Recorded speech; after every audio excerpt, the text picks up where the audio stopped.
the new Steven Spielberg film Disclosure Day is finally hitting theaters.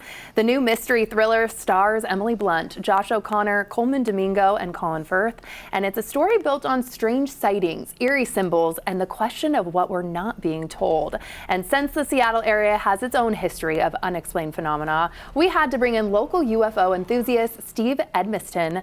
Welcome back, Steve. I'm glad to be back. Thanks for having me. You love talking about this topic, and I love listening to you. So how fun is it for you to see Disclosure Day?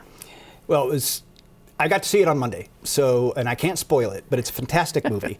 and because it actually follows two ordinary people into this extraordinary kind of traditional Spielberg, back to the Jaws, back to Close Encounter, we can all identify with these people, and then they get swept up in these events, and these events actually date back to our story. Date back to the 40s, 1940s, and disclosing the whole history of UFOs. And this movie really leans into some eerie imagery. Why do symbols like these show up in UFO stories? I'm talking about the deer, the cardinal, the eye. Yeah, the symbols are really interesting. If you've seen the trailer for this movie, you see these animals, you see the deer, you see the cardinal, you see this thing, and they're a little bit creepy. But in reality, in the film, I don't think this is spoiling anything. They are comforting.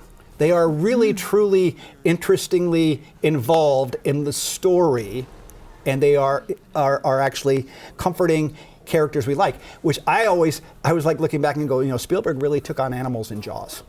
And this is like the other side of that. This is like the animals are kind of heroic, and it's good. And then there's a lot of twists that I'm not revealing. Really, really well done. But worth the watch. Oh my gosh, yes. The last 20 minutes are incredible historic filmmaking. Oh my gosh, okay, that's a tease. And some people may not realize too that the Seattle area has a rich UFO history. You even made a film about the 1947 Maury Island incident. For folks that haven't heard about this story, explain. So in June of 1947, a man named Harold Dahl, who was a Tacoma resident, was out on a boat with his son, with his family dog Sparky, with two dock workers, and they allege they saw 6 UFOs, 6 flying discs.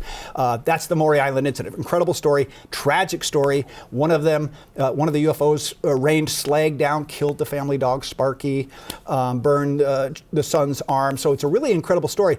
But what also happened was the next day, on June 22nd, allegedly a man dressed in black shows up at Harold Dahl's door and does what men in black always do. They issued the warning, I know everything that happened to you yesterday when you saw these UFOs, so that was creepy.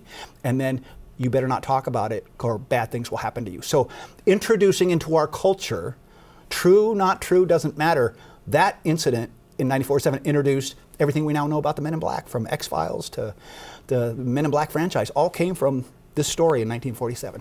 Fascinating. And I want to talk about the Men in Black Festival. What can people expect there? So this year it's on June 20th. The bash itself is at Quarterdeck in Des Moines. There are actually just a few tickets left, so your watchers have a chance to buy them, and they should. But what they can expect is cosplay. You will be with 200 of your other favorite men and women dressed in black. We always get some aliens show up at the festival. We don't invite them, but they are there, and we are totally accepting of aliens. And we're going to have a great time. We have a look-alike contest going on. It's a really fun party. And on Sunday, we have a tournament, Flying Disc Dogs. Sparky's Revenge. Ooh. And you will from 11 to 1 o'clock at the Des Moines Fieldhouse. It's free, it's family friendly. You get to watch dogs in a fetch and return competition. And the theory is 79 years ago, the disc got Sparky. Ooh. This year, the dogs bite back. Ooh, they bite back. Okay, I think that's a great place to end. Thank you so much, Steve, for being here today. Thanks for having me back. Absolutely.